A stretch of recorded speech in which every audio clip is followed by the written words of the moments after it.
नमस्कार साथियों, स्वागत है आपके अपने YouTube चैनल NCERT की पाठशाला में। दोस्तों, हम पढ़ने जा रहे हैं मनुष्य में पोषण के बारे में।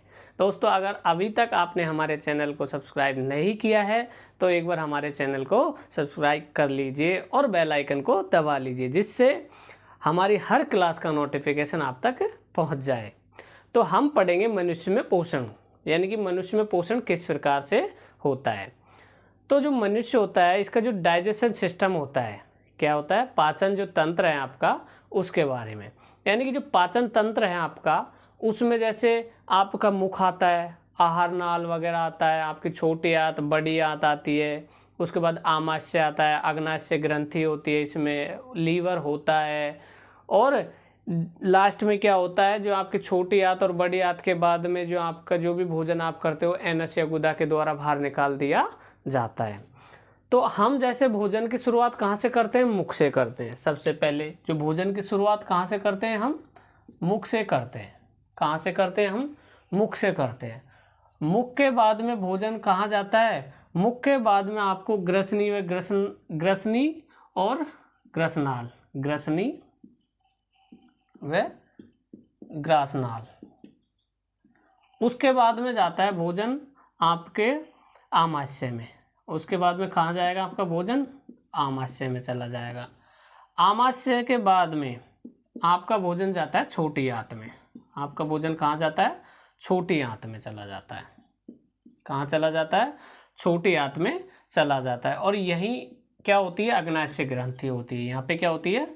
अग्नाशय ग्रंथि होती है।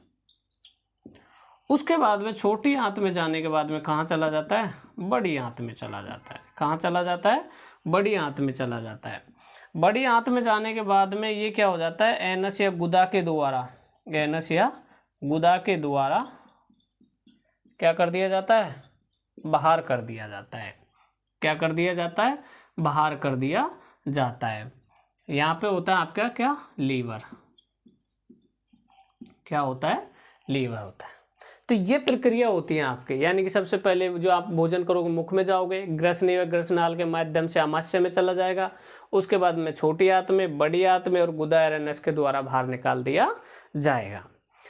अब दोस्तों, ये प्रक्रिया होती किस प्रकार है उसके बारे में हम जानेंगे। तो जैसे हमने कोई भोजन किया, जैसे हमने कोई भी भोजन किया, तो सबसे पहले भोजन की शुरुआत कहाँ से होती है? मुख से होती है। सबसे पहले भोजन की शुरुआत कहाँ से होती है? मुख से होती है। तो जैसे ही हमने मुख में भोजन लिया, तो आप जैसे कुछ स्वादिष्ट खाना जब बनता है तो आपके लार आ जाती है, या कोई अच्छी चीज़ देखकर क्या होता है? आपके मुंह में लार आ जाती है। तो लार क्या, पानी आ जाता है आप बोलते हैं ऐसे, तो वो क्या होती है? लार होती है। क्या होती है? लार होती है। और इस लार में दो एंजाइम पाए जाते हैं। कौन कौन से? टाइलिन, या जिसे एमाइलेज कहते हैं, और दूसरा लाइसोजाइम कहते हैं। दूसरा कौन सा है? लाइसोजाइम। तो जो टाइलिन और जो एमाइलेज जिसे बोलते हैं, ये क्या करता है? आपके जो कार्बोहाइड्रेट, जैसे आपने भोजन खाया, जैसे आपने चावल खाया, गेहूं खाया, इन सब में क्या होती है? कार्बोहाइड्रेट होती है। इन सब में क्या होती है? कार्बोहाइड्रेट होती है। तो जो कार्बोहाइड्रेट है उसको क्या करता है? स्टार्च या मंड के रूप में कन्वर्ट कर देता है। किसके रूप में? यानी कि कार्बोहाइड्रेट को क्या कर देता है? तोड़ने का काम करता है। क्या करता है? तोड़ने का। तो यानी कि हम कह सकते हैं कि जो पाचन की जो शुरुआत है वो कहाँ से स्टार्ट हो गई? मुख से ही स्टार्ट हो जाती है। कहाँ से स्टार्ट हो जाती है? मुख से ही स्टार्ट हो जाती है। हमारे जो मुख होता है, इसमें एक जीभ होती है, 32 दांत होते हैं। दांत दो तरह के होते हैं, यानी कि एक तो वो दांत जो जैसे मान लो बचपन में अपने निकलते हैं, जो होते हैं 20, जिन्हें हम द्विवार दंती कहते हैं। एक जो 12 दांत स्थायी दांत कहते हैं, जो बाद में आते हैं हमारे, यानी कि ये जो 20 दांत है टूट जाते हैं और वापस, यानी कि गिरने के बाद में क्या होता है? वापस आ जाते हैं। और जो स्थायी दांत होते हैं वो सिर्फ एक बार ही आते हैं। अब दांतों के बाद में जो जीभ होते हैं, दांतों का काम तो क्या होता है? जैसे जो कुछ दांत है वो काटने के काम आते हैं, जैसे भोजन कोई भी चीर फाड़ वगैरह करने के काम में आते हैं। उसके बाद कुछ चबाने के काम आते हैं। और उसके बाद में अपनी होती है जीभ। जो जीभ होती है, जीभ क्या काम में आती है? एक तो ये स्वाद का पता लगाने के लिए काम में आती है। क्या काम में आती है? स्वाद का पता लगाने के लिए, यानी कि कोई भी आपने कुछ भोजन किया है तो उसका टेस्ट कैसा है, सबसे पहले तो इस चीज़ के लिए। उसके बाद में जैसे आप कुछ खाते हो तो जैसे आप चबाते हो तो वो एक जगह ना रहे, उसको अदल बदल करने के लिए, यानी कि इधर इधर, यानी कि चारों तरफ घुमाने के लिए भी ये काम में आती है। उसके बाद में ये क्या करती है, भोजन को आहार नाल की तरफ यानी कि ग्रसनी व ग्रसनाल की तरफ भेज देती है, अंदर की तरफ प्रवेश करा देती है जीभ। तो जो जीभ होती है इसमें क्या होता है, जो यानी कि स्वाद का पता कैसे कैसे लगता है, तो सबसे जो आगे का जो भाग है वो तो क्या पता लगाता है, मीठे का, साइडों में खट्टे का, और पश्चिम भाग यानी कि जो पीछे वाला भाग है सबसे, वो किसका, कड़े का, और जो मध्य वाला भाग है जीभ का वो नमकीनी का, यानी कि नमकीन का स्वाद कराता है, जो नमकीनी होता है उसका स्वाद कराता है। ये आपके जीभ के बारे में था।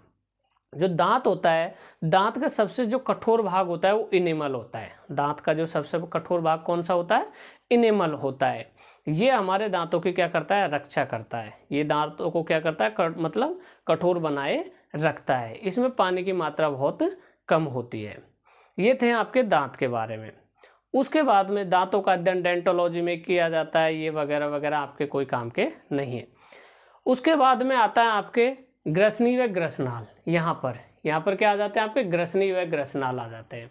यहीं पे यहाँ पर क्या है आपका, स्वर यंत्र है। यहाँ पे क्या है आपका, स्वर यंत्र है, यानी कि जो आप बोलने की, जो आपको जो ये आवाज़ आ रही है, बोल पा रहे हो आप, किसकी वजह से, स्वर यंत्र की वजह से, यानी कि इस कंठ की वजह से यहाँ से आप इसको बोल पा रहे हो।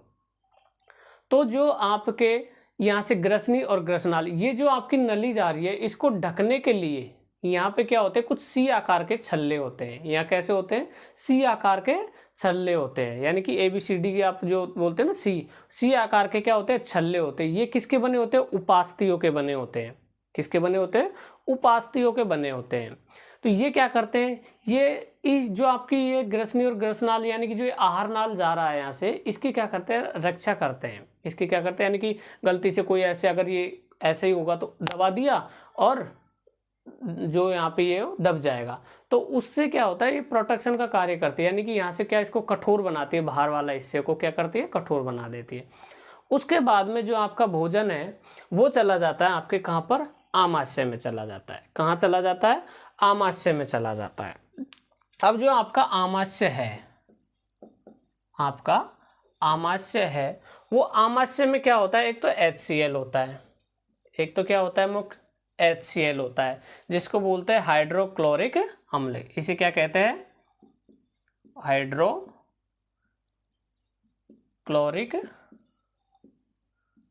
अम्ल। क्या कहते हैं इसे, हाइड्रोक्लोरिक अम्ल कहते हैं। उसके बाद में इसमें एक चीज पाई जाती है, श्लेष्मा झिल्ली। क्या पाई जाती है, श्लेष्मा झिल्ली। ये क्या काम करती है, ये HCl से हमारे आमाशय को क्या करती है, बचाती है। ये क्या करती है, HCl जो होता है आपके, इससे आपके किसको बचाती है, आपके HCl से आमाशय को श्लेष्मा झिल्ली बचाती है। क्या करती है, ये आपका हाइड्रो जो क्लोरिक अम्ल है उससे आपको जो आमाशय है उसको बचाते हैं, कौन, श्लेष्मा झिल्ली बचाती है। उसके बाद में इसमें 2 तरह के एंजाइम पाए जाते हैं। कौन कौन से, इसमें कितने एंजाइम पाए जाते हैं, 2 तरह के एंजाइम पाए जाते हैं। कौन कौन से, पेप्सिन और रेनिन। कौन कौन से, पेप्सिन और दूसरा होता है रेनिन।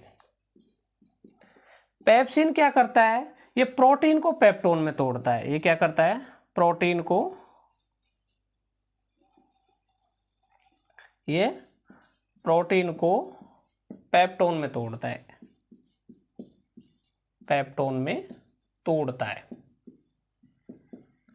और दूसरा ये क्या करता है आपके, ये क्या करता है, दुग्ध को, यानी कि दुग्ध को पचाता है। यानी कि ये किसके लिए होता है, दुग्ध के लिए होता है। जो प्रोटीन, जैसे मान लें आपने कोई भी प्रोटीन खाई, जैसे प्रोटीन किस किस में पाई जाती है, दाल वगैरह में, जितनी भी आपकी जो दाल वगैरह होती है उनमें क्या होती है, प्रोटीन पाई जाती है। क्या पाई जाती है, प्रोटीन पाई जाती है। तो जो उन प्रोटीनों को यहाँ पे क्या होता है, पूरा पाचन नहीं होता, प्रोटीन को क्या करता है, पेप्टोन में तोड़ता है। प्रोटीन को किस में तोड़ रहा है, पेप्टोन में तोड़ रहा है। अभी इसका पाचन तो आगे जाके होगा, इसका पाचन तो अभी आगे जाके होगा, लेकिन यहाँ पे क्या हुआ, जो आपका प्रोटीन है उसको पेप्टोन में क्या कर दिया, तोड़ दिया। किसने, पेप्सिन ने। यानी कि पेप्सिन ने प्रोटीन को पेप्टोन में तोड़ दिया। और जो आपका रेनिन होता है ये क्या करता है, दूध का पाचन करता है। ये क्या करता है, आपके दूध का पाचन करता है। जो छोटे बच्चे होते हैं वो क्या करते हैं, दूध ज़्यादा पिलाते हैं हम उनको, तो जो छोटे बच्चों में ये सबसे ज़्यादा एक्टिव होता है। छोटे बच्चों में जो आपके रेनिन है ये सबसे ज़्यादा एक्टिव रहता है। क्यों? क्योंकि एक तो बचपन में दूध ज़्यादा पिलाया जाता है, जो छोटे बच्चे होते हैं तो दूध ही पीते हैं अधिकतर, तो उनका जो क्या होता है, रेनिन होता है ना, वो बहुत एक्टिव होता है। तो वो क्या करता है, दूध को पचाने में सहायक होता है। यानी कि रेनिन क्या करता है, दूध को पचाता है। जो आपके पेप्सिन है वो क्या करता है, प्रोटीन को पेप्टोन में तोड़ता है। क्या करता है, प्रोटीन को पेप्टोन में तोड़ता है। श्लेष्मा जो झिल्ली है ये क्या होती है, जैसे मान लो आपका कोई आमाशय है, ये क्या है, कोई आमाशय है, तो इसके जो अंदर की जो दीवारें हैं, ये अंदर की, ये HCl बहुत हैवी होता है। HCl क्या होता है, बहुत हैवी होता है। यानी कि अगर जैसे मान लो आप कभी कभी क्या करते हो, कुछ आपको उल्टियाँ हो जाती है, यानी कि डाइजेशन खराब हो जाता है, बाहर उल्टियाँ वगैरह आने लगती है, तो आपको देखा होगा आपको जलन सी फील होती है गले में, आपको गले में क्या होती है, जलन फील होती है। तो वो किसके कारण होता है, वो HCl हमारे कहाँ रहता है, आमाशय में रहता है। कहाँ रहता है, आमाशय में। तो ये जो भोजन वापस आता है, जो अपन उल्टे वगैरह करते हैं, ये कहाँ तक आता है, लास्ट आमाशय तक से ही आता है। तो आमाशय में HCl होता है, और HCl होता है उसकी जो अम्लता होती है वो बहुत ज़्यादा होती है। यानी कि इसका जो अम्लता होती है वो क्या होती है, बहुत ज़्यादा होती है। तो जैसे ही हमारे गले वगैरह के यहाँ पे जैसे ग्रसनी और ग्रसनाल के होके यहाँ पे जैसे बाहर आती है उल्टे वगैरह, तो यहाँ हमको क्या होता है, HCl जहाँ जहाँ टच होता है तो हमें क्या होती है, वहाँ जलन फील होती है। वहाँ क्या होती है, जलन फील होती है। वो किस कारण से होती है, HCl के कारण से होती है। अब ये इतना हैवी है तो ये तो हमारी आमाशय में है, तो ये आमाशय में क्यों नहीं करता, तो जो आमाशय में आपको क्या करती है, जो श्लेष्मा झिल्ली होती है ना, ये क्या करती है, जैसे ये आमाशय है आपके, तो इसमें चारों तरफ से ऐसे क्या है, झिल्ली बना रखी है। ये आमाशय जो आपकी श्लेष्मा झिल्ली है ना, इसने ऐसे कुछ एक आकार बना रखा है, चारों तरफ से घेर रखा है। तो ये क्या करती है, श्लेष्मा झिल्ली, ये जो आमाशय है इससे क्या करती है, रक्षा करती है। आमाशय की रक्षा करती है किससे, HCl से। यानी कि श्लेष्मा झिल्ली HCl से आमाशय की क्या करती है, रक्षा करती है। क्या करती है, रक्षा करती है। क्योंकि ये कैसा है, ये बहुत ही प्रबल अम्ल है। कैसा है, ये प्रबल अम्ल है। और जब जैसे ही अगर हमारा भोजन आमाशय में जाएगा तो उसकी प्रकृति कैसे हो जाएगी, अम्लीय हो जाएगी। कैसे हो जाएगी, प्रकृति अम्लीय हो जाएगी। जैसे ही हमने भोजन किया तो कुछ प्रकृति, जैसे लार मिली तो कैसी हो गई थी, क्षारीय हो गई थी। जैसे क्षारीय हो गई, जैसे आमाशय में गया भोजन तो प्रकृति कैसे हो गई, उसकी अम्लीय हो गई। कैसे हो गई, अम्लीय। तो ये तो था आपके आमाशय, ये तो क्या था आपके आमाशय। यानी कि आमाशय में जो एंजाइम कितने होते हैं, 2। कौन कौन से, रेनिन और आपके पेप्सिन। रेनिन क्या करता है, दूध को पचाता है। पेप्सिन क्या करता है, प्रोटीन को पेप्टोन में तोड़ता है। क्या करता है, प्रोटीन को पेप्टोन में तोड़ता है। अब देखो यहाँ आपके क्या होता है, लीवर होता है। यही क्या होता है, पास में आपके लीवर होता है। क्या होता है, लीवर। आप डायग्राम में जाके देखना, आपको पास में क्या मिलेगा, कि लीवर मिलेगा। तो जो लीवर है ये क्या करता है, लीवर क्या करता है, इसे लीवर को देखो रसायन की फैक्ट्री भी कहते हैं। क्या कहते हैं इसे, रसायन की फैक्ट्री। क्योंकि ये क्या करता है, जैसे आपके विटामिन, जैसे मान लो विटामिन ए है, विटामिन के है, इनका निर्माण कौन करता है, लीवर करता है। कौन करता है, लीवर करता है। और लीवर के पास में ही, लीवर में क्या होता है, पित्ताशय थैली होती है। क्या होती है, पित्ताशय थैली होती है। ये क्या करती है, पित्तरस का क्या करती है, स्त्रावण करती है। क्या करती है, ये पित्तरस का स्त्रावण करती है। अभी पित्तरस का स्त्रावण करती है तो पित्तरस क्या करता है, जैसे हम फैट वगैरह खाते हैं, फैट क्या होती है, जैसे हमने घी खाया, तेल खाया, मक्खन खाया, मतलब जितने भी ये जो तेलीय पदार्थ होते हैं इनमें क्या होती है, फैट होती है, फैट या वसा होती है। तो हम जब ये खाते हैं तो जैसे हम क्या करते हैं, फैट खाए, तो ये क्या करता है, जो वसा होती है, फैट की फैट होती है, उसकी जो बड़ी बड़ी गोलियों को क्या करता है, छोटी छोटी गोलियों में कन्वर्ट करता है। मतलब ये भी क्या कर रहा है, तोड़ने का काम कर रहा है। क्या कर रहा है, ये तोड़ने का काम करता है। और जब जब आपके ये ज़्यादा हो जाता है तो क्या होता है, जैसे मान लो आपके ये ज़्यादा हो गया तो ये भी दिक्कत कर देता है, ये क्या करता है आपके दिक्कत कर देता है। और जैसे मान लो अपन कहते हैं ना भाई पीलिया हो गया वगैरह कहते हैं, तो उसमें क्या हो जाती है, इसकी मात्रा ज़्यादा हो जाती है। किसकी मात्रा ज़्यादा हो जाती है, पितरस की ज़्यादा मात्रा हो जाने के कारण ये क्या होता है, पितरस जैसे ही ज़्यादा हो जाएगा तो उसका कलर कैसा होता है, पित्ताशय का येलो कलर होता है। तो जैसे हमारे क्या होता है, जैसे पीलिया वगैरह होता है हम कहते हैं ना, तो उसमें क्या होता है, पित्ताशय जो है पितरस है उसकी मात्रा ज़्यादा निकल जाती है। क्या होता है, पितरस की मात्रा ज़्यादा होने के कारण ये सब होता है। तो ये आपके लीवर क्या करता है, आपके विटामिन ए विटामिन के की मात्रा को और बाकी के, यानी कि मेन जो फंक्शन है सारे अधिकतर सबसे ज़्यादा कौन करता है, लीवर काम करता है। क्या करता है, लीवर। उसके बाद में आती है आपके छोटी आंत। उसके बाद में क्या आती है आपके छोटी आंत। वैसे अग्नाशय ग्रंथि आती है उसके साथ साथ, क्या आती है, अग्नाशय ग्रंथि। कौन सी आती है, अग्नाशय ग्रंथि। ये इसके पास में ही होती है अग्नाशय ग्रंथि। जो ये आपके अग्नाशय ग्रंथि होती है ये क्या करती है, इसमें क्या होता है, इसकी जो जैसे मान लो आपने भोजन लिया तो यहाँ से जैसे ही क्या हो गई, प्रकृति कैसे आ जाती है, क्षारीय आ रही है, क्योंकि HCl में गया भोजन जैसे क्षारीय प्रकृति होगा तो ये क्या करता है, अग्नाशय होता है, ये इसको कैसे बना देता है, अम्लीय प्रकृति कर देता है। इसकी कैसे बना देता है, अम्लीय प्रकृति, क्योंकि ये क्या करता है, एक अग्नाशय रस छोड़ता है। क्या करता है, ये अग्नाशय रस छोड़ता है। और इस अग्नाशय रस में क्या क्या होता है, इस अग्नाशय रस में दो तरह के एंजाइम होते हैं, एक तो होता है ट्रिप्सिन और एक होता है लाइपेज। कौन कौन से, ट्रिप्सिन और लाइपेज। अब जो आपके ट्रिप्सिन होता है ये तो क्या करता है, आपके प्रोटीन को क्या करता है, प्रोटीन को तोड़ता है। किसमें, अमीनो अम्ल में। प्रोटीन को किस में तोड़ता है, अमीनो अम्ल में बना देता है, यानी कि प्रोटीन को किस में बना देता है, अमीनो अम्ल में।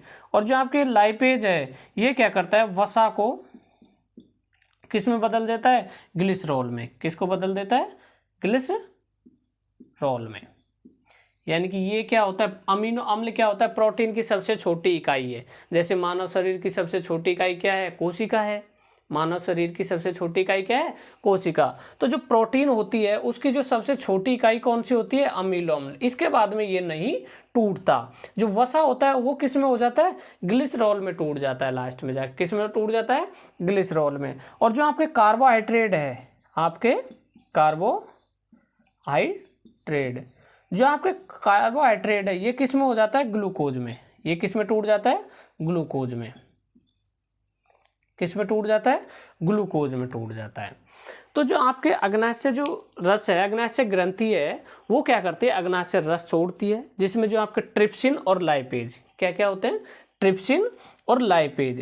तो ये क्या करते हैं, जो आपका अग्नाशय रस होता है इसे पूर्ण पाचक रस भी कहा जाता है। इसे क्या कहता है, पूर्ण पाचक रस भी कहा जाता है, क्योंकि ये क्या करता है, ये हमारे जो भोजन हमने जो भोजन लिया है उसको डाइजेस्ट यानी कि पचाने का कार्य करता है। उसमें क्या करता है, पचाने का कार्य करता है। तो ये क्या करता है, जो ट्रिप्सिन एंजाइम छोड़ता है एक तो, एक लाइपेज छोड़ता है। जो ट्रिप्सिन एंजाइम है ये तो क्या करता है, प्रोटीन जो आपके जो प्रोटीन है उनको अमीनो अम्ल में बदल देता है। जो जैसे पहले जो प्रोटीन पेप्टोन में तोड़ी थी, तो ये क्या करता है, जो पेप्टोन होती है उसको किस में तोड़ देता है, अमीनो अम्ल में तोड़ देता है। किस में तोड़ देता है, अमीनो अम्ल में तोड़ देता है। और जो लाइपेज है, जो वसा की छोटी छोटी गोलियों में, यानी कि वसा के पहले बड़ी बड़ी गोलियां थी, तो जो पितरस ने उसको वसा की छोटी छोटी गोलियों में तोड़ा था, तो यहाँ पे जो लाइपेज होता है उन वसा की छोटी छोटी गोलियों को किस में तोड़ देता है, ग्लिसरॉल में तोड़ देता है। किस में कर देता है, ग्लिसरॉल में तोड़ देता है। और जो कार्बोहाइड्रेट होता है उसको किस में तोड़ दिया जाता है, ग्लूकोज में तोड़ दिया जाता है। यानी कि जो बचा हुआ कार्बोहाइड्रेट है उसको किस में कर दिया जाता है, ग्लूकोज में कन्वर्ट कर दिया जाता है। तो ये सब प्रक्रिया मतलब आपके अग्नाशय ग्रंथि से जो अग्नाशय रस निकलता है उसके द्वारा होती है। कहाँ से होती है, जो आपके अग्नाशय ग्रंथि है उससे जो अग्नाशय रस छूटता है उससे ये क्रियाएं होती है। यानी कि आपके प्रोटीन अमीनो अम्ल में टूट जाता है और जो वसा है वो किस में टूट जाती है, वसा आपके ग्लिसरॉल में टूट जाती है। उसके बाद में आते हैं आपकी छोटी आंत। उसके बाद में क्या आती है आपकी छोटी आंत आती है। अब ये जो छोटी आंत होती है, नाम तो इसका छोटी आंत है, लेकिन अगर लंबाई में जब इसको देखा जाए तो लंबाई में इसकी लंबाई बड़ी आंत से ज़्यादा होती है। लंबाई में इसकी लंबाई कैसे होती है, बड़ी आंत से भी ज़्यादा होती है। लेकिन इसे छोटी आंत बड़ी आंत क्यों कहा जाता है, इनको मोटाई के आधार पर देखा जाता है। किसके आधार पर, लंबाई के आधार पर ना देखकर किसके आधार पर, मोटाई के आधार पर देखा जाता है। जो इसकी मोटाई होती है छोटी आंत की, ये क्या होती है, थोड़ी पतली होती है। छोटी आंत कैसे होती है, थोड़ी पतली होती है। और जो बड़ी आंत होती है उसकी मोटाई थोड़ी ज़्यादा होती है। वो मतलब कैसे होती है, थोड़ी मोटी होती है। जैसे आप इसका डायग्राम देखोगे तो छोटी आंत तो कुछ ऐसे ऐसे ऐसे ऐसे दिखेगी, और बड़ी आंत लास्ट में बड़ी आंत ऐसे कुछ आपको घुमा के दिखा दिया जाएगा। कैसे दिखा दिया जाएगा, कुछ इस तरह से। तो जैसे ही आपको बड़ी आंत आई तो छोटी आंत है, तो छोटी आंत जो होती है इसमें जैसे भोजन गया, इसमें क्या होगा, भोजन जाता है। यानी कि अग्नाशय रस से अग्नाशय रस निकल गया, अग्नाशय रस से क्या निकला, अग्नाशय रस निकल गया, भोजन गया छोटी आंत में। अब जो छोटी आंत होती है इसमें क्या होती है, कुछ उंगली नुमा संरचनाएं होती हैं। कैसी होती है, उंगली नुमा संरचनाएं होती है। और जो आपके उंगली नुमा जो संरचनाएं होती हैं वो क्या करती हैं, वो उस भोजन को क्या करती है, अवशोषित कर लेती है। क्या कर लेती है, जो भोजन आपने लिया, जैसे मान लो ग्लूकोज था, कार्बोहाइड्रेट किस में टूट गया, ग्लूकोज में। प्रोटीन किस में टूट गई, अमीनो अम्ल में। वसा किस में टूट गई, ग्लिसरॉल में। तो जो आपकी छोटी आंत है, ये छोटी आंत में जो उंगली नुमा संरचनाएं होती है, कैसे होती है, उंगली नुमा। जैसे मान लो ये कोई छोटी आंत है आपकी, कैसी है, ये कोई आपकी छोटी आंत है, तो इसमें कुछ उंगली नुमा संरचना ऐसे ऐसे ऐसे ऐसे ऐसे ऐसे ऐसे ऐसे इस प्रकार से होती है। कैसे होती है, इस प्रकार से होती है। तो जैसे भोजन इनमें जाएगा तो ये क्या कर लेती है, भोजन के जो प्रोटीन, कार्बोहाइड्रेट और जो टूटे थे किसमें, प्रोटीन अमीनो अम्ल में टूटी थी, वसा है जो आपके ग्लिसरॉल में टूटी थी, और कार्बोहाइड्रेट किस में टूटा था, ग्लूकोज में। तो ये जो छोटी आंत की जो उंगली नुमा संरचना है ये क्या कर लेती है, इनका अवशोषण कर लेती है। क्या कर लेती है, अवशोषित कर लेती है। क्या करती है, अवशोषित कर लेती है। और इसे क्या कहते हैं अपन, दीर्घ रोम कहते हैं। इसे क्या कहा जाता है, दीर्घ रोम कहा जाता है। क्या कहा जाता है, दीर्घ रोम कहा जाता है। क्या कहा जाता है, दीर्घ रोम कहा जाता है। ये कैसी है, ये उंगली नुमा संरचना है। अंगुली नुमा क्या है, संरचना है। ये क्या करती है, ये अवशोषित कर लेती है। किसको, अवशोषण करती है, किसका, भोजन का। ये क्या करती है, भोजन का क्या कर लेती है, अवशोषण कर लेती है। क्या कर लेती है, भोजन का अवशोषण कर लेती है। तो ये हो गया आपके छोटी आंत का कार्य। छोटी आंत में क्या होता है, छोटी आंत में एक कार्य, मुख्य रूप से एक कार्य होता है, वो क्या है, भोजन का अवशोषण करना। जो हमने अपने भोजन किया उसका क्या हो गया, अवशोषण हो गया। यानी कि भोजन का जो अवशोषण का जो काम होता है वो कहाँ होता है, छोटी आंत में होता है। वो कहाँ होता है, छोटी आंत में होता है। तो छोटी आंत में कौन करता है, जो दीर्घ रोम होती हैं वो क्या कर लेती हैं, अवशोषण कर लेती है। क्या कर लेती है, अवशोषण कर लेती है। उसके बाद में आता है आपके बड़ी आंत। उसके बाद में क्या आती है आपके, बड़ी आंत। क्या आते हैं आपके, बड़ी आंत आ जाती है। अब बड़ी आंत में क्या होता है, बड़ी आंत में कुछ नहीं, सिर्फ पानी का अवशोषण होता है। बड़ी आंत में सिर्फ क्या होता है, पानी का अवशोषण होता है। जो आप पानी वगैरह होता है उसका आपका अवशोषण होता है। जब कभी भी आप जैसे मान लो एक दस्त वगैरह लग जाते हैं तो वो क्या होता है, बड़ी आंत क्या करती है, अवशोषण नहीं कर पाती पानी का। क्या होता है उस टाइम, बड़ी आंत क्या होती है, अवशोषण नहीं कर पाती पानी का, तो उसके कारण से वो हो जाते हैं। जैसे ही पानी का अवशोषण कर लेती है, और पानी का अवशोषण के बाद में जो आपका वेस्ट पदार्थ है, यानी कि इसमें के जो मुख्य चीज़ें थी वो तो ले ली, कार्बोहाइड्रेट, प्रोटीन, वसा वगैरह जो जो उन थी सब ले ली। अब क्या बचा, वेस्ट पदार्थ बचा। जो वेस्ट पदार्थ होता है इसे एनस या गुदा के द्वारा बाहर निकाल दिया जाता है। कहाँ, कैसे निकाल दिया जाता है, एनस या गुदा के द्वारा इसको कहाँ निकाल दिया जाता है, बाहर निकाल दिया जाता है। ये था आपके जो मनुष्य में पोषण की थोड़ी सी जो प्रक्रिया आपके जितने थी चैप्टर में उसके बारे में। दोस्तों जो आप जिस तरह से आप सपोर्ट कर रहे हो इसी तरह से हमें सपोर्ट करते रहिए। हम आपके लिए और बेहतर से बेहतर प्रयास करेंगे, अच्छे से अच्छा पढ़ाने का प्रयास करेंगे और आपकी जो जितनी भी क्लासें हैं सारी उनको जल्द से जल्द शुरू करने की कोशिश करेंगे। इसी प्रकार आपका जो प्यार है इसको बनाए रखिए और थोड़ा सा सपोर्ट करते रहिए, जिससे क्या होगा कि हमारा भी मनोबल और बढ़ता चला जाएगा, जिससे हम आपको और भी अच्छे से अच्छे बेहतर कंटेंट दे सकें। तो दोस्तों ये था आज का आपका चैप्टर। मिलते हैं नेक्स्ट क्लास में, तब तक के लिए जय हिंद जय भारत।